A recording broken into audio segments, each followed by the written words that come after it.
Praise lord అందరికీ. మొదటి యోహాను 3వ అధ్యాయము 9వ వచనంలో, దేవుని మూలంగా పుట్టినవాడు పుట్టిన ప్రతివానిలో ఆయన బీజము నిలుచును గనుక వాడు పాపము చేయడు అని ఉంది.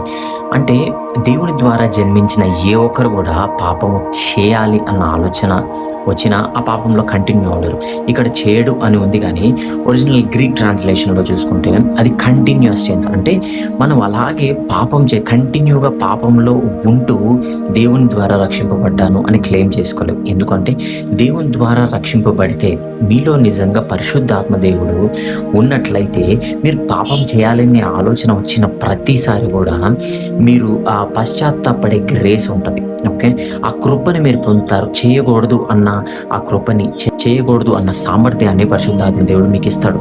కానీ నేను రక్షింపబడ్డాను అయినా కానీ నేను రోజు పాపంలో ఉంటున్నాను, నేను రక్షింపబడ్డాను, నా ప్రతి ఆలోచన కూడా దేవుని విల్కి విరుద్ధంగా ఉంటుంది అనుకుంటే మాత్రం ఖచ్చితంగా నిన్ను ప్రశ్నించుకోవాలి. ఎందుకంటే ఈ వాక్యం ఏం చెప్తుంది అంటే ఖచ్చితంగా నువ్వు పాపం చేయవు, దేవుని మూలంగా నిజంగా జన్మిస్తే పాపము చేయవు అంటుంది. కాబట్టి మనము ముందు సిద్ధపడదాం. ఎందుకంటే మనం సిద్ధపడి మనము ఆ పాపానికి పడిపోని పరిస్థితిలో ఉంటేనే తప్ప దేవుడు మనల్ని ఈ లోకానికి వెలుగుగా వాడుకోగలడు, ఈ లోకానికి సువార్త ప్రకటించగలడు మన ద్వారా.